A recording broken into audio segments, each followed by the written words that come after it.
nous attendions pas à cette décision. Je crois que c'est un peu exagéré de qualifier ce dossier de dossier judiciaire d'ailleurs. Il y a une judiciarisation de dossiers politiques ou une politisation de dossiers judiciaires dans ce pays.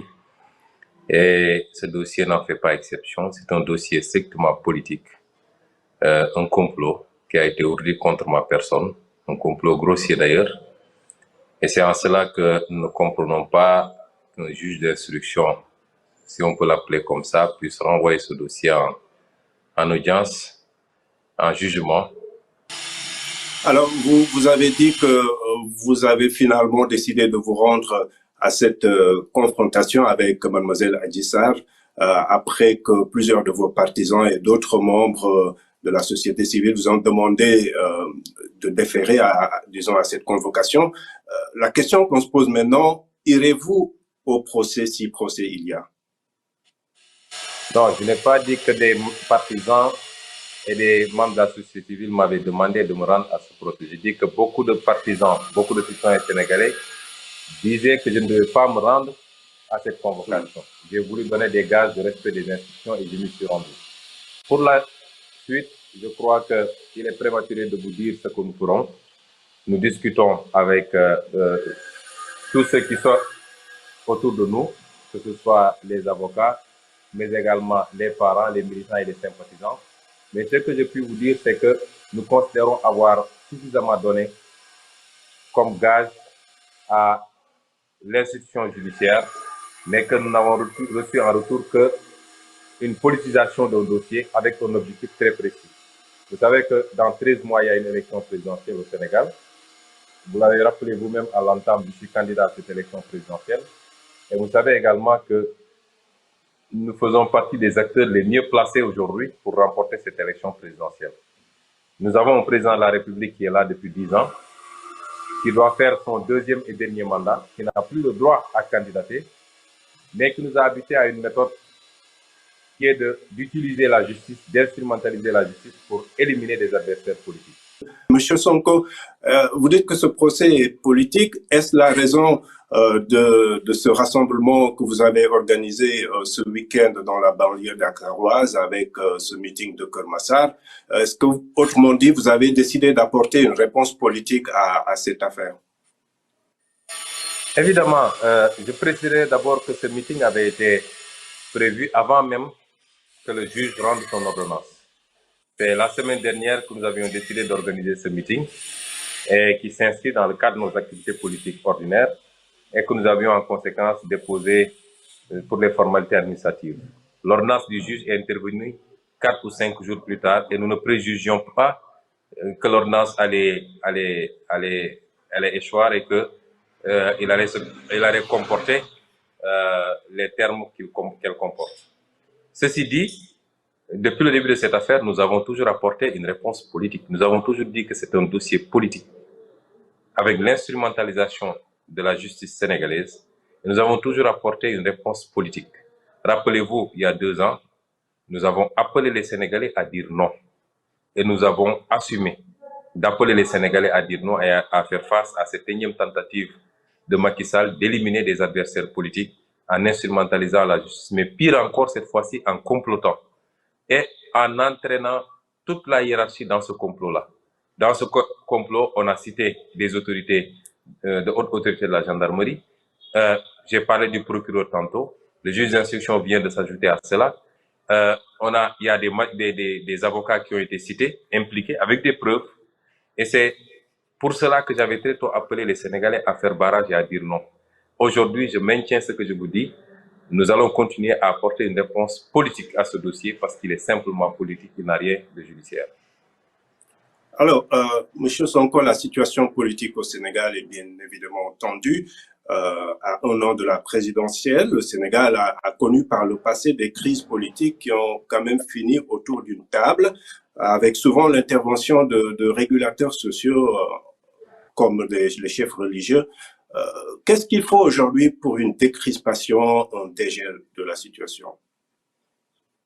Ce qu'il faut, c'est d'abord que le président Macky Sall revienne à la raison. Ça, c'est le premier élément.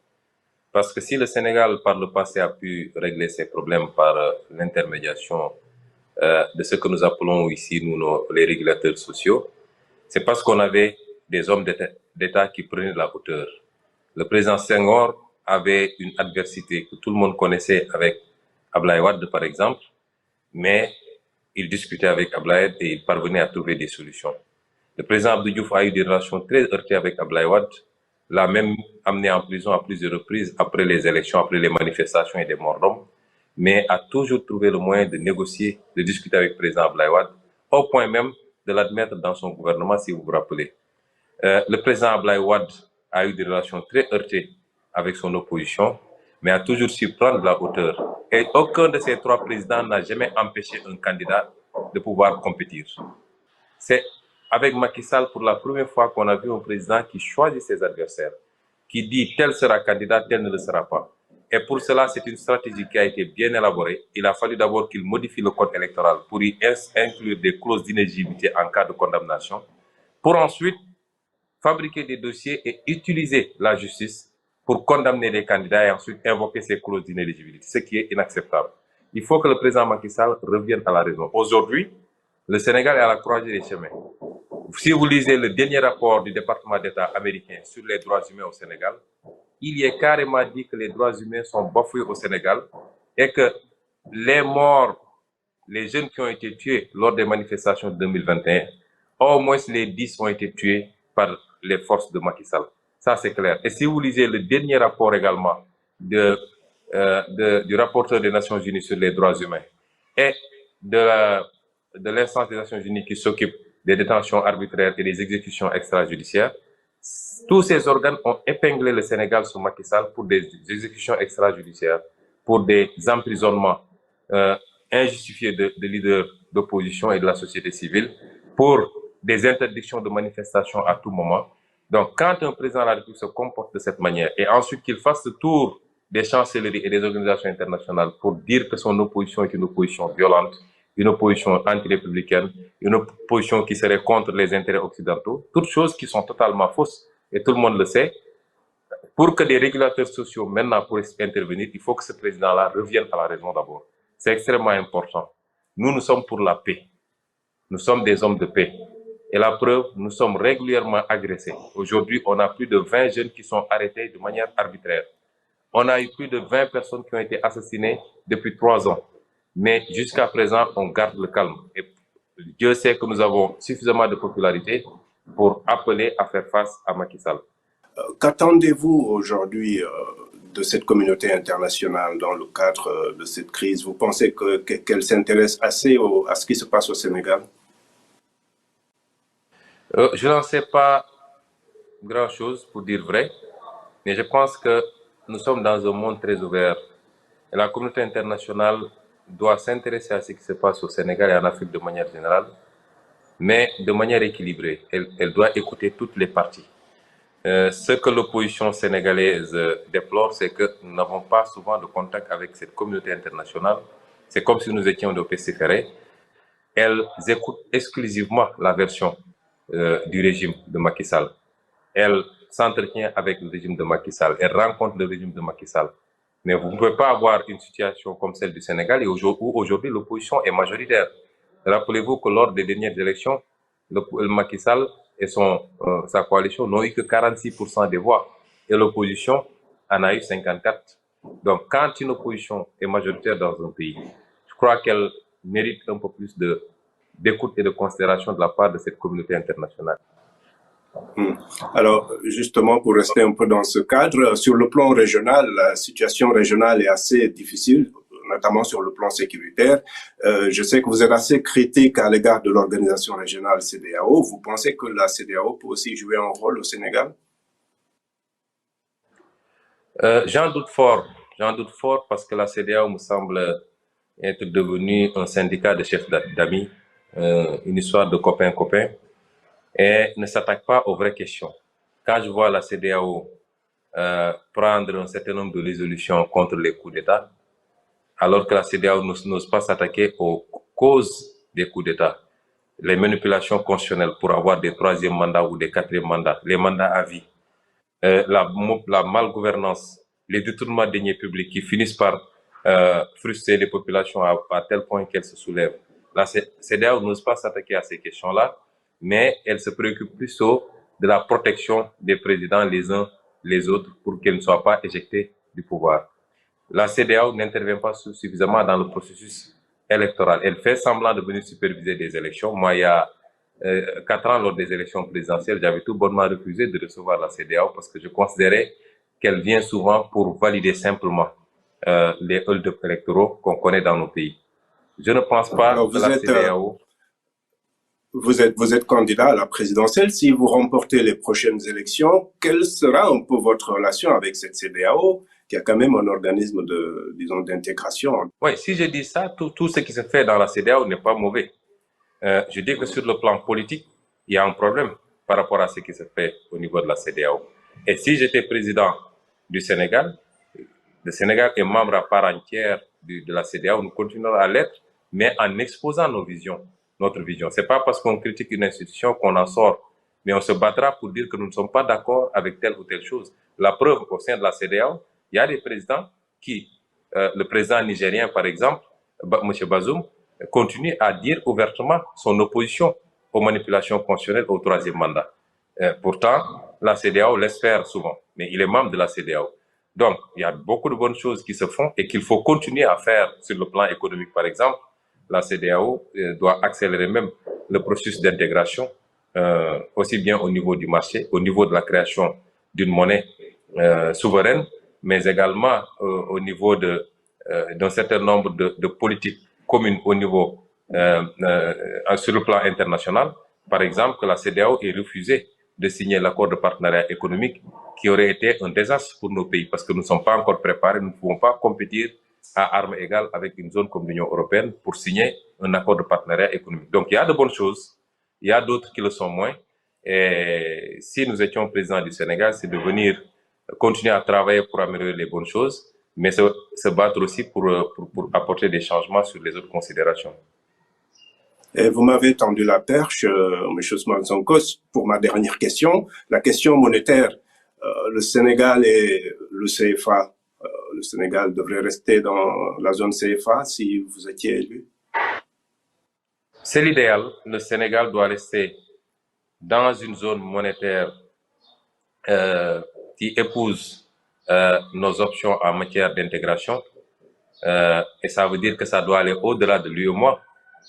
Ça doit couvrir la CEDEAO, ce qui nous permettait de nous projeter sur une zone beaucoup plus importante. La CEDEAO, c'est 6 millions et quelques de kilomètres carrés, sensiblement la taille, un peu moins de la taille de la Chine et des États-Unis, mais c'est déjà quelque chose d'important.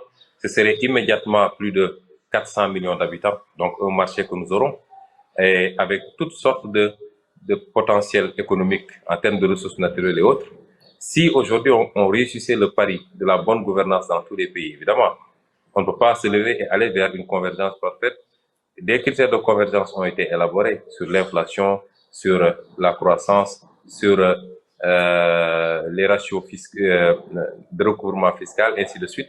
Il y a des critères de convergence que malheureusement les États ne sont pas en train de respecter. Et tant qu'on n'aura pas un certain niveau d'harmonisation sur ces considérations, il sera difficile de sauter le pas parce que ça va être dangereux pour nous tous. Mais c'est pourquoi je vous dis que c'est un idéal vers lequel il faut tendre et avoir cette monnaie. Mais si c'est pas le cas, le rôle de la France dans tout cela.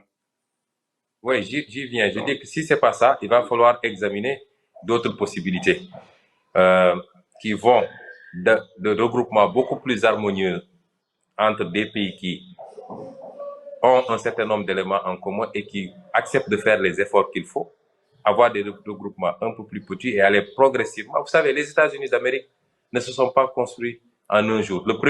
Les 2 premiers pays qui ont signé la charte de l'Union, il a fallu presque plus de 100 ans plus tard pour que le dernier pays, si je ne m'abuse, c'est Hawaï ou un autre pays, puisse signer. L'intégration peut se faire progressivement également.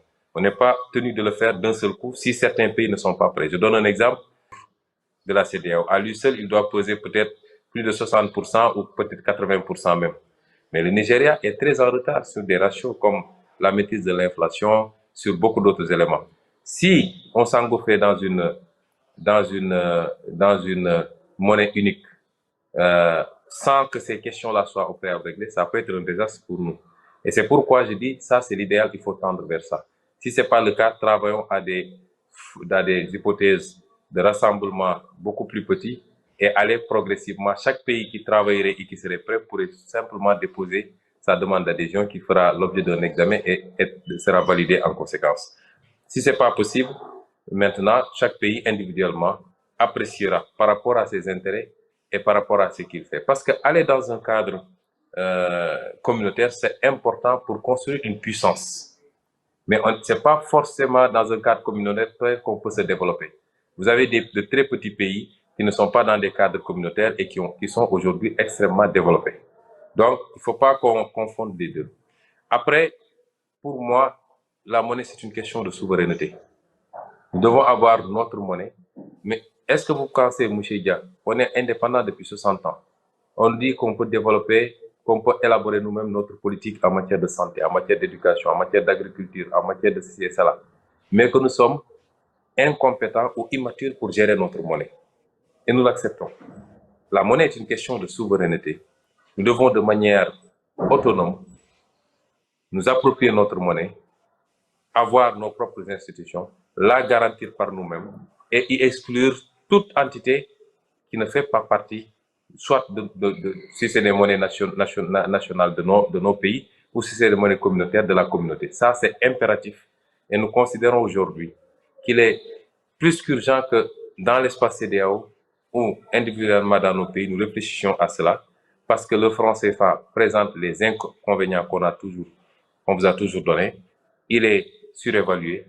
Il ne nous permet pas d'être compétitifs à l'étranger. Il ne nous permet pas de nous endetter sur nos monnaies locales, ce qui fait que même notre dette subit l'effet de la fluctuation monétaire. Il est temps que... Et beaucoup d'autres considérations, si je devais énumérer, c'est beaucoup de choses. Et la seule chose qu'on nous donne comme avantage, c'est qu'au moins c'est une monnaie stable parce qu'elle est garantie. Mais elle est garantie comment? C'est nous qui déposons nos réserves au niveau du Trésor de France pour que cette réserve-là, nos réserves en devises, pour que ces devises-là garantissent notre monnaie. Dès que cette réserve baisse, on dit attention, revoyez vos réserves, sinon on dévalue. Donc c'est nous-mêmes qui garantissons nos monnaies. Est-on si incompétents et si immatures pour ne pas pouvoir gérer de la monnaie? C'est ça la grande question. Alors que dans tous les pays du monde, les gens gèrent eux-mêmes leur monnaie et parviennent à s'en sortir. Monsieur Ousmane Sonko, merci beaucoup. Et c'est moi qui vous remercie.